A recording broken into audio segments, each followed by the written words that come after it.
Who do avoidants actually find sustainable connection with? This question is often misunderstood because most people assume avoidants are simply afraid of love, commitment, or closeness itself. But that's not entirely true. Avoidants don't fear connection. They fear loss of autonomy inside connection. They fear being consumed, controlled, emotionally cornered, or subtly obligated to perform closeness on demand. And because of that, they don't bond sustainably with the people who chase hardest, explain the most, or love the loudest. Ironically, they bond with people who make closeness feel optional, not mandatory. Sustainable connection for an avoidant begins where pressure ends. Avoidants are neurologically wired to stay alert for emotional intrusion. Their nervous system scans for expectations hidden beneath affection, for demands disguised as care, for dependency wrapped in romance. This means they don't experience intensity as love. They experience it as danger. The people they find sustainable are not the most emotionally expressive, but the most emotionally regulated. These are individuals who can feel deeply without leaking anxiety, who can love without overfunctioning, and who don't unconsciously ask the avoidant to become their emotional stabilizer. For an avoidant, safety doesn't come from reassurance. It comes from predictability without pressure.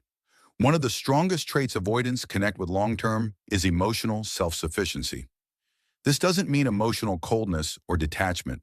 It means a person who can self-soothe, self-validate, and self-direct their life without outsourcing their emotional stability to the relationship. When an avoidant senses that someone's happiness, worth, or identity hinges on them, their instinct is to pull away. But when they encounter someone who chooses connection rather than needs it to survive, their defenses soften. Choice feels safe. Need feels heavy. Avoidants also gravitate toward people who respect boundaries without resentment. Boundaries are oxygen to avoidance. They aren't walls, they're breathing room. A sustainable partner for an avoidant doesn't push past limits, interrogate distance, or personalize space. Instead, they trust that closeness will return naturally. This trust is rare, and when an avoidant experiences it, something shifts. They begin to associate connection with relief rather than vigilance. The relationship stops feeling like a trap and starts feeling like a place they can return to freely. Another key factor is low emotional reactivity. Avoidants struggle with partners who escalate quickly, who cry, confront, demand, or catastrophize in moments of discomfort. Not because emotions are wrong, but because intensity overwhelms their nervous system. Sustainable partners express feelings clearly but calmly. They don't threaten abandonment to gain closeness, and they don't use emotional volatility as leverage. This steadiness signals safety. It tells the avoidant, I won't collapse if you need space, and I won't punish you for being human. Avoidance also finds sustainability with people who have a strong internal world. People with purpose, passions, friendships, and fulfillment outside the relationship are deeply attractive to avoidance, not just initially, but long-term. This isn't because avoidants want distance. It's because they respect independence. When they see someone thriving without clinging, they feel less responsible for that person's emotional well-being. And paradoxically, when the pressure to provide emotional fulfillment disappears, avoidants often show up more. There's also an often overlooked truth. Avoidants connect best with people who don't chase clarity prematurely. Many avoidants need time for their emotions to catch up to the relationship. They process attachment slowly, often after space, reflection, or even loss. Sustainable partners don't force labels, timelines, or confessions before the avoidant is regulated enough to access them. They allow the bond to unfold naturally. And when avoidants aren't rushed, they're more capable of staying. Avoidants are also drawn to people who communicate directly but briefly. Long emotional monologues, repeated explanations, or constant processing conversations can exhaust them. The partners they stay with tend to express needs clearly, once, without over-justification. This signals emotional maturity. It tells the avoidant, I trust my needs enough to state them without convincing you. That kind of grounded communication earns respect, and respect is the doorway to intimacy for avoidance. Another critical element is emotional consistency. Avoidants struggle with hot and cold dynamics, not because they create them, but because they destabilize them.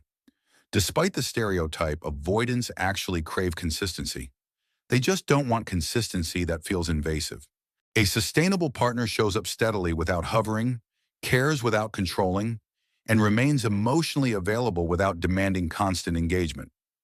Over time, this reliability builds trust in the avoidance nervous system, allowing deeper attachment to form. Avoidance also connects sustainably with people who don't weaponize vulnerability. When vulnerability is used to guilt, pressure, or obligate closeness, avoidance shut down. But when vulnerability is shared as information, not expectation, it feels safe. Sustainable partners don't say, "I'm hurting because you're distant," in a way that blames. They say, "This is how I feel," without making the avoidant responsible for fixing it. That distinction is everything. Perhaps most importantly, avoidants bond with people who don't make the relationship the center of their identity. When the relationship becomes the emotional axis of someone's life, avoidants feel trapped.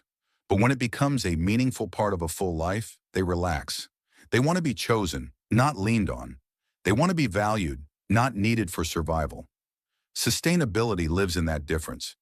This is also why avoidants often end up in long-term relationships with partners who are quietly confident. These individuals don't compete for attention, don't chase reassurance, and don't interpret space as rejection. Their confidence isn't loud, it's embodied. They know who they are, what they offer, and what they tolerate. That self-trust is grounding to avoidants, who are hypersensitive to emotional chaos. It's worth noting that avoidants rarely recognize these patterns consciously at first. They may initially be drawn to intensity, chemistry, or emotional pursuit because it feels familiar. But intensity burns them out. Sustainability feels calmer, slower, and less dramatic, and often less recognizable as love at first. Over time, though, it's the calm connections that last, the ones that don't demand constant proving. Avoidants also stay connected to people who allow repair without punishment.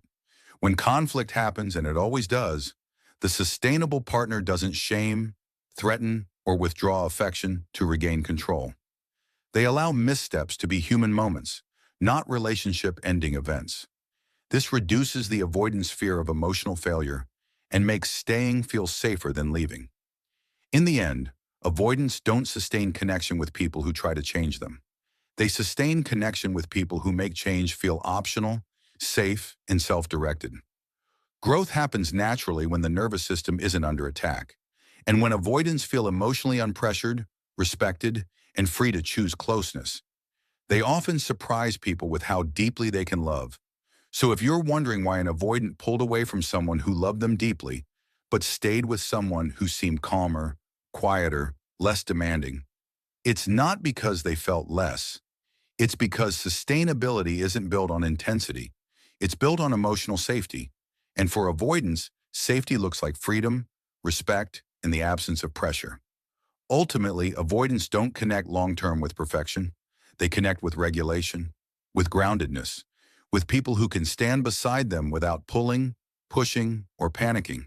And when they find that, connection stops feeling like something to escape and starts feeling like somewhere they can stay.